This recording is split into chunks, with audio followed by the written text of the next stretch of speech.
जाने जहां की जानिब से पेश खिदमत है स्टार्टअप की एपिसोड 9।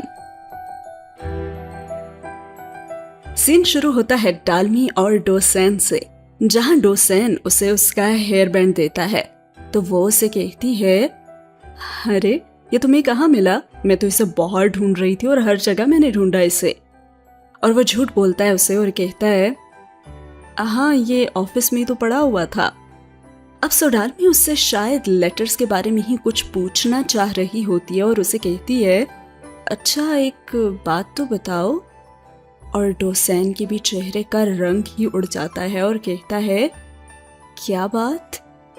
और वो कुछ देर सोचती ही रहती है और फिर कहती है, कुछ नहीं, बस मैं यही कह रही थी कि कॉफी के साथ केक अच्छा लग रहा है ना? और डोसेन की तो जान में जान आ जाती है और कहता है, हाँ बिल्कुल। इसके बाद वो वापस सैंडबॉक्स आते हैं जहां डालमी उनकी ऐप पे आए हुए फीडबैक का सबको रिप्लाई कर रही होती है। तभी वहां पे एक अंकल आते हैं और कहते हैं, क्या ये इंजे का ऑफिस है? और डालमी फौरन कहती है, नहीं नहीं ये वाला नहीं है, आई ना मैं आपको ले चलती हूँ इंजे के ऑफिस। और वो इंजे के ऑफिस ले भी जाती है और वो शख्स इंजे को तो देखते ही उस पे गंदे अंडे मारना शुरू कर देता है और डालमी इंजे को बचाने के लिए खुद उसके आगे आ जाती है। तभी शोर सुन के वहां डोसेन भी आ जाता है और वो उस आदमी को गार्ड्स के हवाले कर देता है। किम उन्हें बताता है कि ये इसलिए उसे मार रहा था क्योंकि इंजे ने जो ऑटोमेटिक सिक्योरिटी सिस्टम बनाया है ना, उसकी वजह से इन लोगों को जॉब से निकाल दिया गया है। वो कहते हैं हमारे पास ऑटोमेटिक सिक्योरिटी सिस्टम है तो हमें लोगों की अब भला क्या जरूरत, और इसीलिए ये बहुत ज्यादा गुस्सा है इंजे पे ये सभी लोग। और अब जब मिस यून को भी सबका पता चलता है तो वो इंजे से बात करती हैं और पूछती हैं, तुम ठीक तो हो ना? और वो कहती है कि हाँ मैं तो ठीक हूँ, लेकिन मैंने सोचा नहीं था कि ये लोग हम पे ऐसे हमला करेंगे और तमाशा ही बनाएंगे। और मिस यून को उसकी ये बात अच्छी नहीं लगती और वो कहती हैं, इंजे मुझे तुम्हारे प्रोजेक्ट को लेके कभी भी फिक्र नहीं हुई, लेकिन तुम अपने शब्दों का इस्तेमाल जो है ना ये ठीक से किया करो। वो गरीब लोग हैं और तुम्हारी बनाई हुई टेक्नोलॉजी की वजह से उनकी कमाई का जरिया ही खत्म हो गया है, तो वो तमाशा नहीं कर रहे, समझी? और ये तुम्हारे लिए रिस्क है। जबकि दूसरी तरफ हान भी सोडालमी को समझा रहा होता है कि अब उसे अपनी ऐप की मार्केटिंग बहुत ही अच्छे तरीके से करनी चाहिए और जो उसके यूजर्स हैं जो फीडबैक दे रहे हैं उनसे वो लड़े मत। और वो कहती है, अरे मैं कहाँ लड़ रही हूँ, अब देखे ना उनमें से एक ने फीडबैक दिया कि अरे इसकी तो बैटरी ही बकवास है, बहुत ही ज्यादा बैटरी डाउन हो जाती है जब हम इस ऐप को चलाते हैं। देखिए अब कितने गलत लफ्ज लिखा ना उसने, इसके बजाय वो ये भी तो लिख सकता था ना कि प्लीज अपनी बैटरी को सुधार दें। और हान उसकी बातों पे हंसता है और कहता है, अच्छा चलो ठीक है, लेकिन इससे ज्यादा जो अहम चीज है वो मार्केटिंग है। तुम ना मार्केटिंग पे फोकस करो ताकि ज्यादा से ज्यादा लोगों तक तुम पहुंच सको, और तुम्हें खुद भी इंटरव्यू देते रहने चाहिए। देखो जितना न्यूज में तुम रहोगी ना उतना ही तुम इन्वेस्टर्स को अट्रैक्ट भी कर सकोगी। अब इसके अलावा तो तुम्हारे पास कमाई का और कोई जरिया है ही नहीं। और वो उसे कुछ प्लान लिख कर भी देता है और डालमी जब उसे पढ़ती है तो बस वो उस राइटिंग को ही देखती रहती है और फिर हान के चेहरे को भी, और वो तो सुनती ही नहीं है कि वो क्या कह रहा है, बस वो उसे देखती ही रहती है। अचानक हान भी रुक जाता है और उसे कहता है, ऐसे क्या देख रही हो, क्या मेरे चेहरे पे कुछ लगा हुआ है? और वो वहां से उठ के चली जाती है और सीधा अपने ऑफिस आती है और फिर बाहर खड़े होकर बस वो डोसेन को ही देखती रहती है। उसे समझ नहीं आ रहा होता कि आखिर ये सब चल क्या रहा है। और उसे कुछ दिन पहले डोसेन की कही हुई बातें भी याद आती हैं, जब उसने कहा था, मुझे 15 साल पहले क्या हुआ था कुछ भी याद नहीं करना, और काश कि हम 15 साल पहले दोस्त ही ना बने होते। वो शायद डालमी को सब बताना चाहता था, लेकिन फिर ये सोच के कि कहीं वो उसे खो ना दे और दादी को भी कितना बुरा लगेगा ना उसे हर्ट होते हुए देखकर, वो उसे बता नहीं पाता। और फिर काम करते करते अचानक उसकी नजर डालमी पे पड़ती है तो वो उसे देखते हुए मुस्कुरा देती है और वो उसके पास आता है और कहता है, वो तुम सुबह रिव्यूज पढ़ के गुस्सा कर रही थी ना, जब किसी ने लिखा था कि बैटरी बहुत जल्द खत्म हो जाती है नून गिल की वजह से, तो मैंने बैटरी एफिशिएंसी भी बढ़ा दी है। अगर फिर तुम्हें किसी चीज पे गुस्सा आ जाए ना तो तुम मुझे बताना, मैं सब संभाल लूंगा, ठीक है? और वो मुस्कुरा ही देती है। उधर नून गिल की फंडिंग की वजह से मॉर्निंग ग्रुप के सीईओ का इंटरव्यू चल रहा होता है, जहां वो सीईओ सोडाल्मी की भी बात करता है, जो कि डोसेन के मम्मी पापा भी सुन लेते हैं और वो उसके कजन से कहते हैं कि ये सोडाल्मी का नाम सीईओ में क्यों ले रहा है, क्या डोसेन सीईओ नहीं है? और उसने तो हमें ऐसा कुछ बताया भी नहीं है कि सीईओ कोई और है। अब वो ने क्या बताता। वो जरा सा साइड पे होके ना डोसेन को कॉल करता है और कहता है, देखो मेरी बात सुनो, तुम आज घर मत आना, बहुत गुस्से में है तुम्हारे पेरेंट्स, और तुमने उन्हें बताया क्यों नहीं कि डालमी सीईओ है और तुम नहीं? खैर छोड़ो इन बातों को, लेकिन तुम घर मत आना। अब डोसेन काफी परेशान हो जाता है और वो किम और चलसेन के पास चला जाता है, जहां वो उससे पूछते हैं कि क्या वाकई में तुमने अपने घर वालों को ये बताया ही नहीं? अरे हमें तो लगा था कि आंटी अंकल को पता होगा, क्योंकि उनके साइंस भी तो चाहिए थे ना। और तब वो उन्हें बताता है कि उसने साइंस कॉपी किए थे। दरअसल डोसेन पिछले कुछ दिनों से जैसे हालात चल रहे होते हैं ना, उनकी वजह से बहुत ही ज्यादा परेशान होता है। और फिर उसे डालमी और हान के ऐसे एक साथ जाना और वो हेयर बैंड का मिलना और ये सारी चीजें भी बहुत ज्यादा परेशान कर रही होती हैं, क्योंकि वो डालमी से बहुत बहुत ज्यादा अटैच हो चुका होता है और उसे खोना नहीं चाहता होता। और सोडाल्मी ने जैसे उससे सुबह बात की थी, पता नहीं वो उसे क्या बताना चाह रही थी। वो इन सब चीजों के बारे में बहुत ज्यादा सोचता है और काफी इमोशनल हो जाता है और उन्हें कहता है कि मुझे और ड्रिंक दो, मैं अब कुछ और सोचना नहीं चाहता वरना मैं पागल हो जाऊंगा। और वो उसका ध्यान बटाने के लिए कहते हैं, अच्छा तुम अपने पेरेंट्स को क्या बताओगे? चलो उसकी थोड़ी सी रिहर्सल ही कर लो। ऐसे समझो कि तुम्हारे पापा तुम्हारे सामने बैठे हैं, तो तुम उनसे क्या कहोगे? और वो सामने खाली चेयर को देखते हुए बोलना शुरू हो जाता है और कहता है, पापा आपका बेटा ना बहुत बड़ा लूजर है, ये कभी भी आपकी एक्सपेक्टेशंस पे पूरा नहीं उतर पाया ना।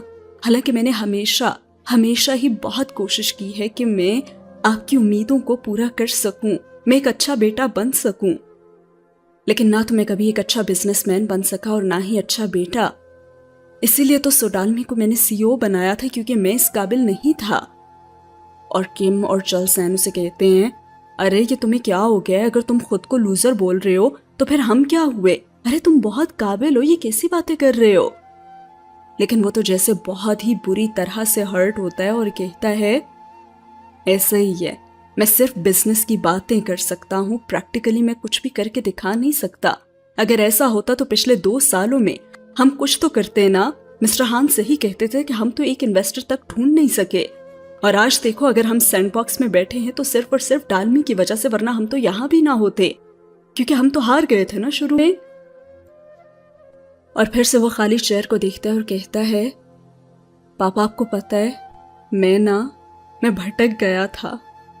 पूरी जिंदगी मैंने खुद को लूजर ही समझा था और मुझे लगा था कि मैं कभी कुछ नहीं कर सकता, लेकिन फिर वो आई मेरी जिंदगी में और उसने सब कुछ बदल के रख दिया।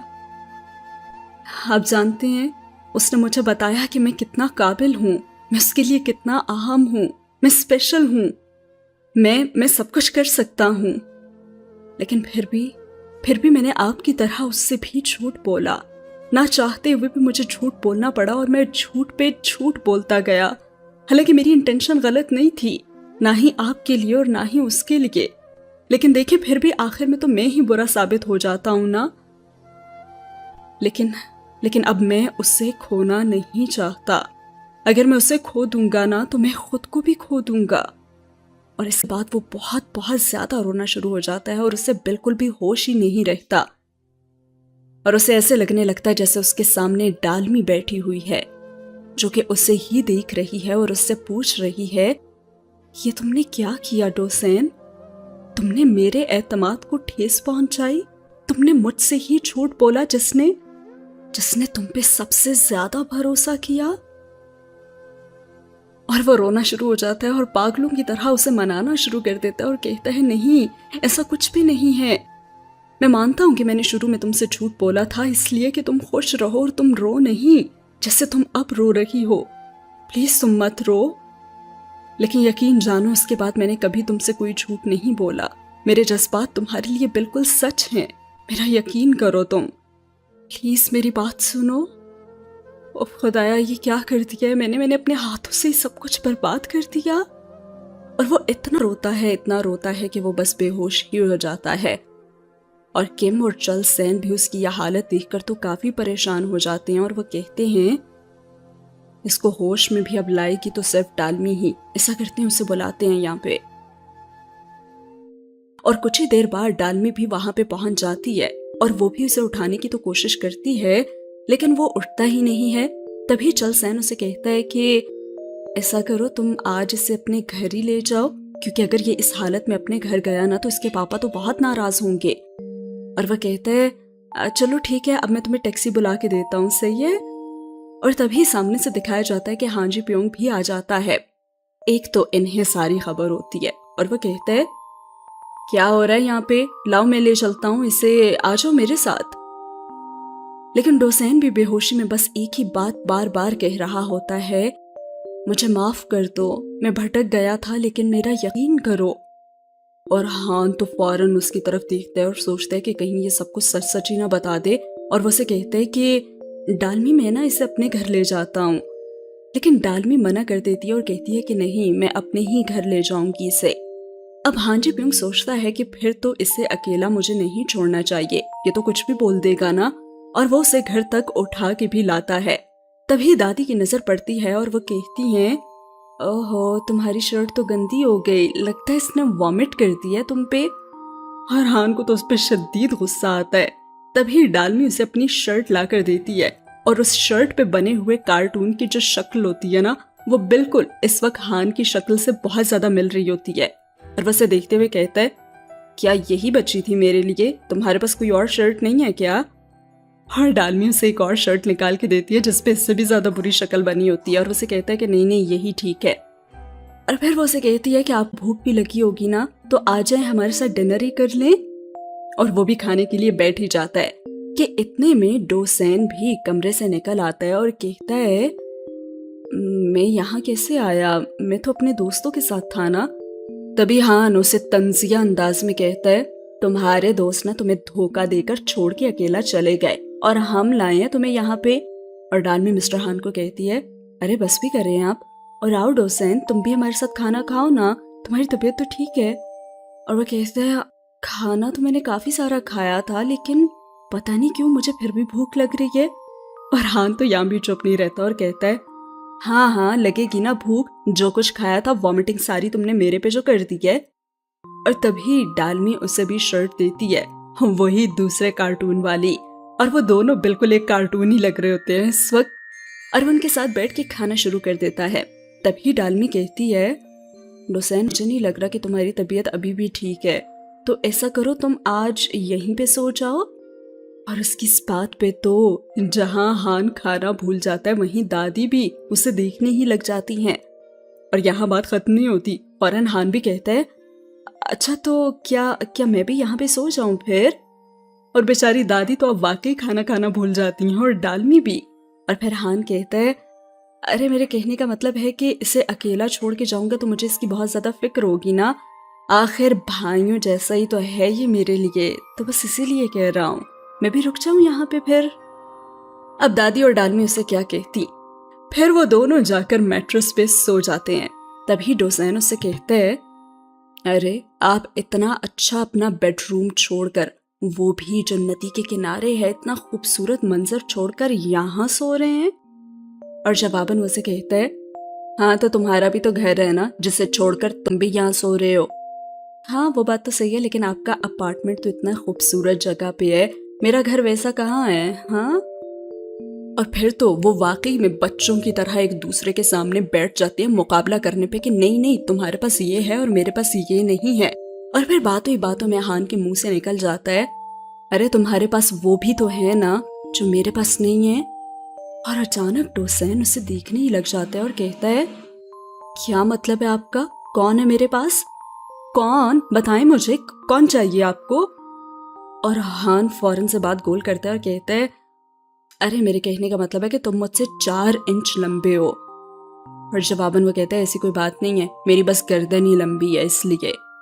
और हान फिर से उसे कहता है अब देखो तुम 20s में हो और मैं 30s में, तुम तो बहुत ज्यादा जवान हो ना मुझसे, ये चीज है ना तुम्हारे पास जो कि मेरे पास नहीं है।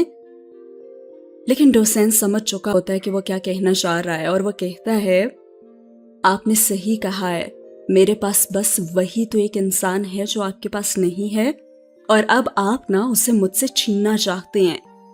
और अब हान भी बातों को घुमाने के बजाय साफ साफ उसे कहता है, अच्छा तो फिर ले लो ना मुझसे सब कुछ, और वो बस एक इंसान दे दो। मेरा नदी किनारे अपार्टमेंट तुम्हें बहुत ज्यादा पसंद है ना, वो भी ले लो, मेरी कार भी ले लो और मेरी महंगी घड़ी, सब कुछ ले लो, और बस वो एक इंसान मुझे दे दो। और डोसेन तो रोने वाली शक्ल बना लेता है, उसे देखता है और कहता है, कभी भी नहीं, ऐसा सोचिए कभी मत, मुझे कुछ भी नहीं चाहिए।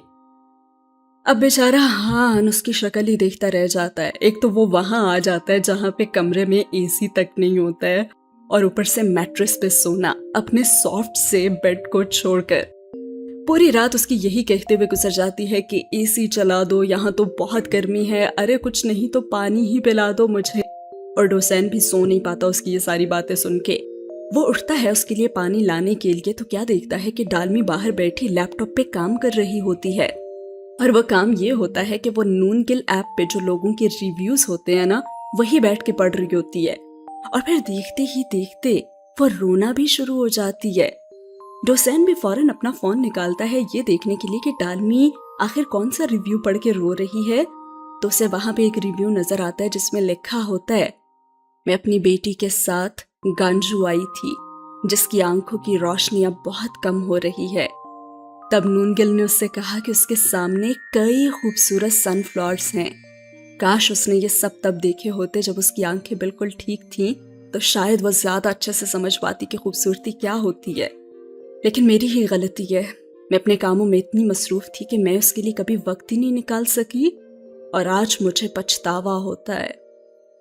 और उसके जवाब में डालमी लिखती है, आपका ये दुख मैं बहुत अच्छे से समझ सकती हूँ, क्योंकि मेरी जिंदगी में भी एक शख्स ऐसा है जो मेरे लिए सबसे अहम है, और उसकी बीनाई भी ऐसे ही कमजोर होती जा रही है, और मैं उसे दुनिया के सबसे खूबसूरत नज़ारे दिखाना चाहती हूँ। और डोसेन भी ये सब पढ़ लेता है और फिर कुछ सोचता है और वहां से चला जाता है। जब सुबह हान उठता है तो क्या देखता है कि वहां पे डोसेन तो होता ही नहीं है, और फिर वो दादी और डालमी को भी बताता है कि पता नहीं वो कहाँ चला गया। और फिर उसी वक्त डालमी का फोन बजता है और डोसेन की ही कॉल होती है। वो से कहता है, आज संडे है ना, तुम कोई काम तो नहीं ना कर रही, तो बस मैं तुम्हें ना अपने साथ घुमाने के लिए लेके जाना चाहता हूँ। और ये सब हान भी सुन लेता है और उसका तो मुंह ही बन जाता है। और तभी वो कहता है, और सिर्फ तुम्हें ही नहीं, मैं दादी को भी साथ लेकर जाना चाहता हूँ। और तब तो हान दादी को भी लिटरली घूर के देखता है कि आखिर चक्कर क्या चल रहा है। और दादी मासूम सी शक्ल बना लेती है, मुझे तो कुछ नहीं पता। और फिर कुछ ही देर बाद डोसेन वहां कार लेकर पहुंच भी जाता है और बाहर खड़ा उनका इंतजार कर रहा होता है। और जैसे ही वो आती हैं तो कहते हैं, आओ चलें फिर हम। और हान फौरन से उसे रोकता है और कहता है, मुझे बताओ कि कहाँ जा रहे हो तुम इन्हें लेकर। और डोसेन कहता है, मैं ना इन्हें यहाँ से बहुत दूर लेकर जा रहा हूँ। और सुकून नहीं आता हान को, और कहता है, अरे फिर भी कुछ तो बताओ कि कहाँ जा रहे हो तुम। कहा तो है आपको कि यहाँ से बहुत दूर जा रहा हूँ, और आपको क्यों बताऊं मैं, क्या आप हमें फॉलो करना चाहते हैं? और वैसे भी ना ये हमारी डेट है, तो आप दूर ही रहें। और वो तो उसकी शक्ल ही देखता है और कहता है, डेट पे जा रहे हो और वो भी दादी के साथ? और वह कहते हैं, अरे सुनाई नहीं देता आपको, हटे ना यहाँ से, निकले, हम गाड़ी आगे लेकर जा सकें और हमारा टाइम ना वेस्ट करें आप। और हान तो आगे से हटते ही नहीं है, तो वो जोर जोर से हॉर्न बजाता है जिसपे उस बेचारे को हटना ही पड़ता है। और वह कहता है, बेटा तू मेरे हाथ लग, फिर तुझे बताता हूँ मैं। जबकि दूसरी तरफ दादी उनसे कहती हैं, अरे ये तुम दोनों की डेट है तो तुम मुझे क्यों साथ लेकर जा रहे हो? तो वह कहता है, आपके बगैर मजा थोड़ी ना आना है हमें। और फिर वो उन्हें कहता है, मैं आप लोगों की एक ऐसी जगह लेकर जा रहा हूँ जो आपने पहले कभी भी नहीं देखी होगी। और डालमी कहती है, ऐसी कौन सी जगह है कोरिया में जो मैंने नहीं देखी? और वाकई वो जगह बहुत बहुत खूबसूरत होती है, खासकर वहां का सनसेट का नजारा। और वहां जाकर वो दोनों ही बहुत खुश होती हैं, और डालमी तो भाग भाग कर दादी से गले मिलती है और कहती है, दादी कितनी खूबसूरत जगह है ना ये। लेकिन दादी एंजॉय करने के बजाय ना उन्हें वहां खाने की टेंशन शुरू हो जाती है और बैठ जाती हैं वो सी फूड की तलाश में। तभी डालमी को मौका मिल जाता है डोसेन से बात करने का, और उससे कहती है, तुमने मेरे कमेंट्स पढ़े हैं ना? और वो अनजान बनने की कोशिश करता है और कहता है, हाँ शायद। और इससे पहले कि वो उसे कुछ कहता, वो कह देती है कि तुम बहुत अच्छे हो डोसेन, तुम्हारा शुक्रिया। मेरे साथ साथ तुम मेरी दादी का भी कितना ख्याल रखते हो ना। ये सब कुछ तुमने दादी के लिए किया ना, ताकि वो खुश हों और वो ये सब कुछ देख सकें। और डोसेन को तो वाकई लगता है कि उसकी मेहनत रंग ले ही आई है। उसे बहुत खुशी होती है। और दूर बैठी दादी की नजर उन पे पड़ जाती है और वो फौरन से नूनकिल ऐप को खोलती हैं और कहती हैं, योंगसिल, मुझे ये बताओ कि ये सामने हो क्या रहा है। तो वह कहता है, दो खूबसूरत लोग जो शायद कपल हैं बीच में खड़े मुस्कुरा रहे हैं। और दादी भी उन्हें एक साथ देख के मुस्कुराने लगती हैं। अब वो और दादी फिर बैठ जाती हैं और डोसेन को लगा देती हैं खाना बनाने पर और वहां बैठी नजारों को एंजॉय कर रही होती हैं। तभी डालमी उन्हें बताती है, दादी आपको पता है डोसेन आपको ये जगह दिखाना चाहता था और ये उसी का ही आइडिया था। और हाँ दादी, आपने एक दफा मुझसे कहा था ना कि ये 15 साल पहले वाला मुझे डोसेन पसंद है या अब वाला। और दादी फौरन से उसके जवाब का इंतजार ही कर रही होती है कि वो जवाब देने के बजाय एक और सवाल पूछ लेती है और कहती है, आपको भी क्या लगता है कि ये दोनों अलग अलग हो सकते हैं। और दादी उसे कहती हैं, अरे इतनी खूबसूरत जगह पे बैठी है, तुम कैसी अजीब अजीब बातें कर रही हो, फजूल में वहम मत पालो। तुम्हें डोसेन पसंद है ना, मुझे पता है। और वो मुड़ के उसे देखती है जो कि खाना पका रहा होता है उन दोनों के लिए और कहती है, हाँ ये बात तो है, वो मुझे वाकई में पसंद है, बल्कि वो तो मुझे बहुत बहुत ज्यादा पसंद है दादी। लेकिन दादी पता नहीं क्यों कभी कभी ना वो मुझे बहुत अजीब भी लगता है। और अब तो मुझे वाकई में बहुत डर भी लगने लगा है उससे। मेरे मन में ना बहुत सारे सवाल आते हैं, लेकिन वो सवाल पूछते हुए मैं बहुत डरती हूँ। और दादी तो वाकई में अब परेशान हो जाती है और उसे कहती हैं, अरे चुप करो ना, मैं कह रही हूँ ना कि सब कुछ ठीक हो जाएगा और तुम ज्यादा परेशान भी नहीं हो और ज्यादा नेगेटिव भी मत सोचो। वो देखो सूरज कितना प्यारा लग रहा है ना। और वो फिर से उन नजारों को देखना शुरू कर देती है और वहां डोसेन उन्हें बुलाता है कि आ जाए, खाना भी तैयार हो चुका है। इसके बाद जब वो वापस आते हैं ना तो वो बिना मैप के ही निकलते हैं। जैसे कि डालमी ने एक दफा कहा था ना कि बिना मैप के सफर करने का तो मजा ही अलग है। और वो वाकई में एक ऐसी जगह पहुंच जाते हैं जहां रोड ही खत्म हो जाता है। और दादी तो मजे से सो रही होती है ना, छोटू सी दादी पूरी आ गई है गाड़ी में। और ओ माय गॉड कितनी खूबसूरत जगह है ना ये, फ्लावर्स और इतने सारे स्टार्स। और डोसेन उसे कहता है, इससे आगे तो रोड ही नहीं है और मुझे लगता है कि हम वाकई में खो गए हैं, जैसे तुम चाहती थी ना। लेकिन डालमी तो बस उस जगह की खूबसूरती को ही देख रही होती है और डोसेन उसे देख रहा होता है। और फिर वो उसे कहता है, इसे डालमी छोड़ो, आज हम घर ही नहीं जाते और यहीं घूमते रहते हैं, क्या ख्याल है तुम्हारा। और डालमी हंसते हुए से कहती है, पता है क्या, मुझे लग रहा है कि तुम घर वालों से ना लड़के आए और तुम्हारा घर जाने का बिल्कुल भी दिल नहीं है। और वैसे कहता है, अरे नहीं, मैं तो कभी भी लड़ नहीं सकता उनसे, बस उनकी जो एक्सपेक्टेशंस है ना उन्हीं पे तो पूरा नहीं उतर पाता मैं, पर हमेशा ही मायूस करता हूँ मैं उन्हें, शायद एक अच्छा बेटा नहीं हूँ मैं। और वैसे कहती है, ऐसी तो कोई बात नहीं है, तुम ना आसमान पे चमकते हुए भले ही उस चांद की तरह नहीं हो, लेकिन तुम उस छोटे से सितारे की तरह जरूर हो, जो देखने में तो बहुत छोटा लगता है, लेकिन तुम्हें पता है ये जो सितारे होते हैं ना आसमान पे, ये चांद से भी बड़े होते हैं असल में, लोगों को बस पता ही नहीं होता। अब अगर ये बात मुझे पता चल गई है ना तो तुम्हारे पेरेंट्स को भी बहुत जल्दी पता चल जाएगी कि तुम कितने अच्छे हो और कितने काबिल हो। और वो उसकी बातें सुन के तो वाकई इमोशनल हो जाता है, क्योंकि एक यही जगह थी जहां उसकी काबिलियत का उसे यकीन दिलाया जाता था और जहां बताया जाता था कि हाँ वो खास है। हाँ वो इमोशनली हो जाता है और कहता है, आई एम सॉरी डालमी। और डालमी उसे कहती है, क्या मतलब, क्यों कह रहे हो सॉरी, क्या हुआ है। तब उसकी आंखें खुलती हैं और वो कहता है, नहीं नहीं, वो तो मैं इसलिए कह रहा हूं कि मैं तुम्हें गलत रास्ते पे ले आया हूं ना। और उसकी बात का मतलब समझ नहीं पाती, लेकिन मुस्कुरा देती है। शायद डोसेन ढके छुपे अल्फाज में उसे बताना चाह रहा है, लेकिन वो बता नहीं पा रहा और ये गिल्ट उसे बहुत ज्यादा तकलीफ दे रहा है।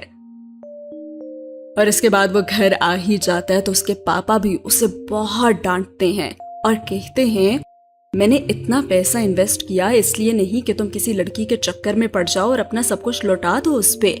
ये तुमने क्यों किया है हमारे साथ? और वो कहता है, ऐसी बात नहीं है, वो लड़की मुझसे ज्यादा काबिल है और मैं इस काबिल नहीं था कि मैं सीईओ बन सकता, बल्कि उसी की वजह से तो हम आज सैंडबॉक्स में हैं। और मैं वाकई में थक गया हूं इस सब से। आप कभी भी मुझसे खुश नहीं होते ना। मैं चाहे जो मर्जी कर लूं, मैं नहीं हूं इतना काबिल।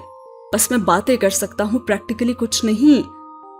और वो काफी हर्ट होता है और उसकी अम्मी उसे बहुत ही प्यार से समझाती हैं और कहती हैं, बेटा सब कुछ ठीक हो जाएगा, मैंने समझा दूंगी। और डोसेन कहता है, बिलाखिर आप लोगों से सच बोल करना मुझे काफी अच्छा लग रहा है। और हाँ, वाकई झूठ तो इंसान को थका ही देता है। जबकि अगला सीन मिस्टर हान से शुरू होता है, जिसकी वाकई में रातों की नींदें उड़ी होती हैं और वो अभी तक डालमी ही के बारे में सोच रहा होता है कि कहाँ गए होंगे वो लोग। खैर उसे समझ नहीं आ रही होती कि आखिर उसे इतना बुरा क्यों लग रहा है और वो डालमी के ख्यालों को दिमाग से निकाल क्यों नहीं पा रहा, जबकि वो तो उसे अच्छी भी नहीं ना लगती, अच्छी इन सेंस जिस तरह से दादी समझती हैं। लेकिन आज तो वो तकरीबन हार ही मान जाता है। उसे सारे फ्लैशबैक्स आते हैं जब डोसेन पहली बार डालमी से मिला था, बल्कि उसने खुद मिलवाया था। जब दादी ने उससे पूछा था कि तुम ये सब इसलिए कर रहे हो क्योंकि तुम्हें डालमी से प्यार हो गया है, और उसने साफ साफ इनकार कर दिया था। लेकिन आखिर कब तक इनकार करता। और फिर उसे वो भी दिन याद आता है जब डालमी ने उससे पूछा था कि आपने खुद तकलीफ उठा के ये सब कुछ क्यों किया है हमारे लिए, जब वो उसे बताने ही वाला था कि डोसेन ऊपर से आ जाता है। और अब आखिरी बार जब वो उसे डेट पे लेके गया था, और ये सब बार बार उसके जहन में आ रहा होता है और वो आज इन सोचों को झटक नहीं पाता। और वो कुछ सोचता है और फिर ऑफिस से निकल जाता है। और अब उसने ठान ली होती है कि वो सीधा जाएगा दादी के पास, फाइनली सब कुछ सच सच बताने अपनी फीलिंग्स के बारे में। अब सोच के तो गया था कि वो सब सच बताएगा, लेकिन वहां जाते पहले झूठ बोल देता है और कहता है, मैं तो बस यहाँ पे ये शर्ट ही देने आया था आपको। लेकिन फिर दादी की कुछ बातें ऐसी होती हैं कि उसे सब सच सच बताना ही पड़ जाता है। दादी उसे कहती हैं, तुम्हें पता है डालमी को ना तुम पे और डोसेन पे शक हो गया है। वो अजीब अजीब से सवाल करती रहती है मुझसे।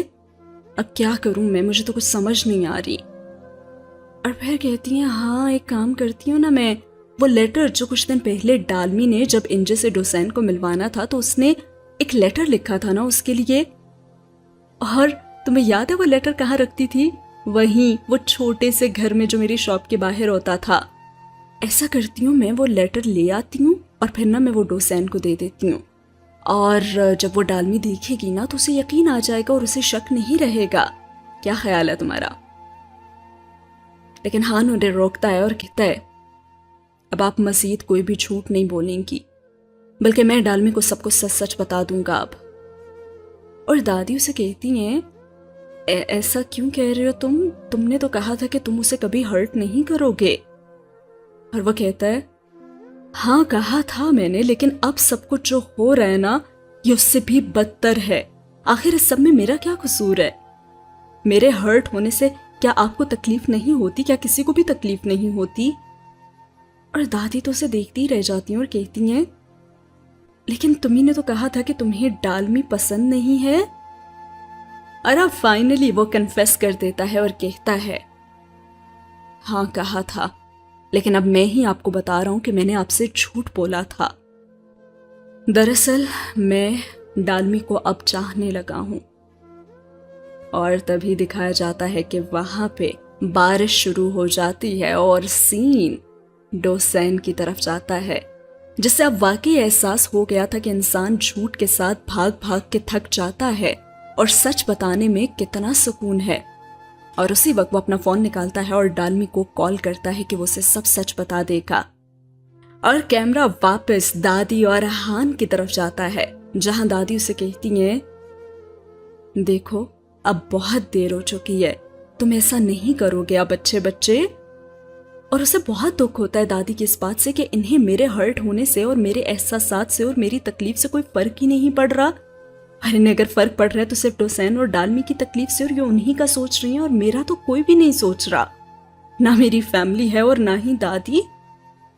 और वो बिल्कुल 15 साल पहले वाले बारिश में भीगता हुआ जो यंग हांजी प्योंग था ना, वही बन जाता है और कहता है मैं क्यों ना करूं ऐसा, मेरे जज्बात नहीं है क्या कोई, मेरे एहसासात की फिक्र है आपको क्या। और वो जवाब में कहती हैं देखो अच्छे बच्चे, वो दोनों एक दूसरे के साथ अब बहुत खुश हैं, अब वाकई में बहुत देर हो चुकी है। और वो उनसे लड़ना ही शुरू हो जाता है और कहता है मत कहें आप मुझे अच्छा बच्चा, अच्छे बच्चे यही सब कह कह करना आपने मुझसे वो सारे लेटर्स भी लिखवाए थे, और ये शुरुआत वहीं से हुई थी।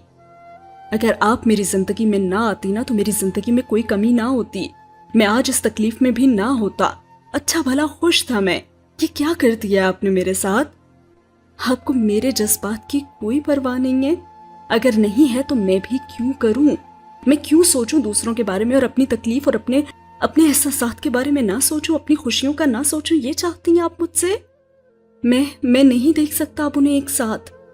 वो लेटर्स मेरे थे ना, वो मैं हूं, तो डोसेन मेरी जगह क्यों ले रहा है, वो नहीं हो सकता उस जगह पे अब सिर्फ और सिर्फ मुझे होना है। और वो ये सब कुछ कहकर चल पड़ता है, लेकिन दादी उसे कहती हैं रुक जाओ, मेरी बात सुन के जाना। और वो वहीं खड़ा हो जाता है बारिश में, जबकि इधर डोसेन अभी तक ऑफिस नहीं पहुंचा होता और वो बस में ही होता है।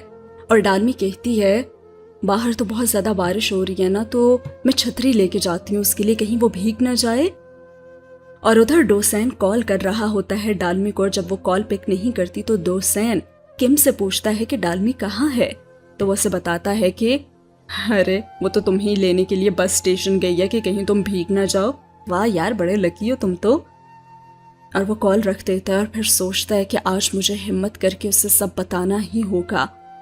और वाकई डालमी बस स्टेशन पे ही खड़ी उसका इंतजार ही कर रही होती है छतरी पकड़कर। है लग रहा है कि यह बारिश अब बारी बारी इन सभी को रुलाने वाली है।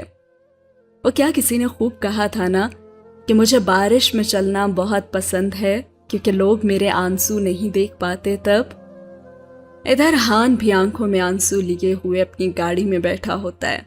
दादी के साथ लड़ने के बाद वो काफी उदास बैठा होता है। अब दादी ने उस वक्त उसे क्यों रोका था वो दिखाया जाता है। दादी ने उसे ना बताने के लिए नहीं रोका था, बल्कि दादी ने उसे रोका था और वो भागती हुई आई थी उसके लिए छतरी लेकर के कहीं वो बारिश में भीग न जाए। और हान कहता है कि दादी को उसके जज्बात की कोई परवाह नहीं है। अरे दादी तो उसे बारिश में भीगता हुआ भी नहीं देख पाई और भागती हुई उसके पास आई और उसे कहती हैं मुझे माफ कर दो प्लीज, मैं मानती हूं कि मैंने तुम्हारा बहुत दिल दुखाया है, तो मुझे माफ कर दो। और उसे छतरी पकड़ा देती हैं और खुद वापस चली जाती हैं। और अभी गाड़ी में बैठा ना वो यही सोच रहा होता है, और दादी की अपने लिए मोहब्बत उसे फिर से कमजोर करना शुरू कर देती है। और आखिरकार दादी की मोहब्बत तो जीत जाती है और उसकी अपनी मोहब्बत जो डालमी के लिए थी वो हार जाती है। और वह दादी को मैसेज करता है और कहता है आई एम सॉरी, मैंने आपको बहुत नाराज किया और मैं आपसे बहुत लड़ा हूं ना आज, लेकिन देखिए मैं अभी जा रहा हूं सोनजू, और वहां से लेटर मैं ना डालमी का निकाल के वापस डोसेन को दे दूंगा। जबकि इधर डालमी अभी तक वेट ही कर रही होती है उसका, और फिर अचानक उसके फोन पे एक मैसेज आता है। और उधर डोसेन का स्टॉप भी तकरीबन आ चुका होता है और वो बस डालमी को सभी बताने वाला होता है। अब 3 स्टोरीज पैरेलल में चल रही हैं। इधर मिस्टर हांजी प्योंग पहुंच चुका है उस लेटर के पास और उसे खोलता है और पढ़ना शुरू कर देता है। उधर डोसेन अब बिल्कुल बस स्टेशन पे पहुंच जाता है और क्या देखता है कि डालमी तो वहां पे होती ही नहीं है, और वो उसे काफी ढूंढता है लेकिन वो उसे नजर ही नहीं आती। और फिर वो उसे कॉल करता है तो क्या देखता है कि उसका फोन दादी के पास होता है। दादी गलती से डालमी का फोन ले आई होती हैं। ओह नो, मतलब जो थोड़ी देर पहले डालमी के फोन पे मैसेज आया था जो हान ने दादी को किया था, और दादी का फोन डालमी के पास है, तो मतलब ये जो डालमी बस स्टेशन पे नहीं है तो वो कहाँ है? और इधर हान खत पढ़ने में मसरूफ होता है और वो तकरीबन जब खत पढ़ ही लेता है और अपने सामने देखता है तो क्या देखता है, बल्कि देखता ही रह जाता है, क्योंकि इसके सामने होती है डालमी और वो भी उसे ही देख रही होती है। और अब होता है उसका सामना असल वाले डोसेन से, उससे जैसे वो लेटर्स लिखा करती थी, जो उसका पेन पॉल था, जो बचपन से लेके अब तक उसका एक इकलौता दोस्त था। उसे पता भी नहीं था कि ये शख्स हर वक्त उसके इर्द गिर्द था, जिसे वो सबसे ज्यादा मिस करती थी, जिससे वो हर बात शेयर करती थी और जिससे वो सब कुछ समझती थी। तभी हान उसे देखता है और कहता है, अरे सो डालमी, तुम और यहाँ?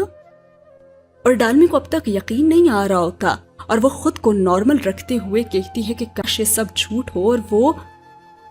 और वो बड़े आराम से उन्हें बताती है, दरअसल मैं यहाँ इसलिए आई हूँ क्योंकि वो सुबह ना गलती से दादी का फोन मैं ले आई थी और उस पे एक अजीब सा मैसेज आया हुआ था डोसेन के बारे में, तो बस इसीलिए मैं यहाँ आई हूँ। लेकिन आप यहाँ क्या कर रहे हैं? और आपको इस जगह के बारे में किसने बताया है? और मेरी दादी को आप मुझसे मिलने से पहले क्या जानते थे? आप मुझे सच सच बताएं कि आप कौन हैं, और ये भी बता दें कि ये डोसेन कौन है। लेकिन मिस्टर हान जी प्योंग उससे कुछ कह नहीं पाता और वो खामोश ही रहता है, और उसकी ये खामोशी डालमी के शक को यकीन में बदल देती है और वो ऊंचा ऊंचा बोलना शुरू कर देती है और कहती है, आप खामोश क्यों हैं? कुछ तो कहें ना, बताएं मुझे। और देखिए, मुझे अब सब सच सुनना है और कुछ नहीं। जबकि इधर डोसेन भी मुसलसल उसे कॉल कर रहा होता है और आखिरकार वो उसकी कॉल को पिक कर लेती है, शायद अभी भी ये सोच कर के ये सब झूठ होगा, और वो कॉल पिक करती ही है तो डोसेन उसे कहता है कि अरे कब से कॉल कर रहा हूं मैं तुम्हें, तुम कहाँ थी? लेकिन वो उसके किसी भी सवाल का जवाब नहीं देती और कहती है, डोसेन, वो 15 साल पहले जहां हम लेटर्स रखते होते थे वो जगह तुम्हें याद है ना? बताओ ना। लेकिन वहां भी एक गहरी खामोशी होती है और ये खामोशी डालमी को वाकई में पागल कर देती है और उससे दोबारा पूछती है, तुम क्यों खामोश हो? मुझे बताओ ना। और तुम्हारी जगह पे यहाँ पे मिस्टर हान क्या कर रहे हैं? वो यहाँ पे क्यों हैं? तुम्हें होना चाहिए था ना यहाँ पे। और अब डोसेन को लगता है कि उससे सच बताने में देर हो गई और वह कहता है, देखो डालमी, मैं तुम्हें सब बताने ही वाला था, तो मुझे बताओ कि तुम इस वक्त कहाँ हो, मैं अभी आता हूँ। और डालमी को उसके सवाल का जवाब मिल जाता है, मतलब उसे नहीं पता था कि यह जगह कौन सी है, और वो फौरन कॉल काट देती है। लेकिन डोसेन उसे बार बार कॉल करता है और कहता है, प्लीज डालमी, कॉल पिक कर लो। लेकिन वो अब उसकी कॉल पिक नहीं करती। अब मिस्टर हान उसे क्या जवाब देंगे और डालमी का क्या रिएक्शन होगा और कितना रोएगी अब वो। और साथ ही अभी सैमसंग टेक तरक्की करने ही लगा था तो उसका क्या होगा, और नूनगिल ऐप और भी कितना कुछ। क्या उनकी पर्सनल लाइफ के साथ साथ प्रोफेशनल लाइफ भी होगी खराब? जरूर बताइएगा कमेंट सेक्शन में।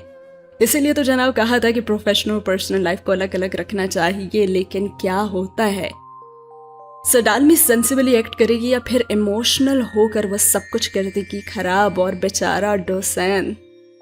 खैर जनाब, मैं यहाँ पे आप लोगों को ये बताती चलूँ कि अगर आपको कहीं पे लगे कि मेरी रिकॉर्डिंग्स में मेरे एक्सप्रेशंस बहुत खराब हो गए या अचानक में स्पीड ऑफ लाइट के साथ बोलना शुरू हो जाती हैं, तो जस्ट इमेजिन कि ये जून और जुलाई की गर्मी, शदीद गर्मी और ये ह्यूमिडिटी, और क्या मैं एक्सप्लेन करूँ, आप लोग समझ ही सकते हैं। तो इस मौसम में इंसान के लिए रिकॉर्डिंग्स और इतनी लंबी लंबी रिकॉर्डिंग्स करना बहुत मुश्किल है।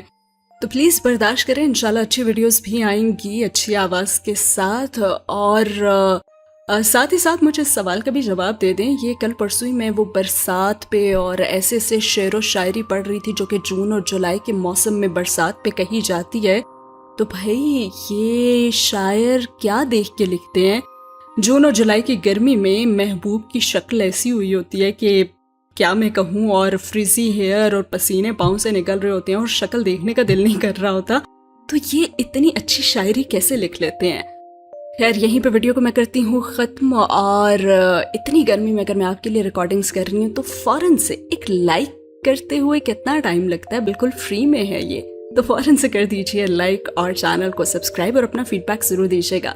वेट कर रही हूँ मैं कमेंट सेक्शन में आपके फीडबैक का। मिलते हैं अगले एपिसोड में। अल्लाह हाफिज़।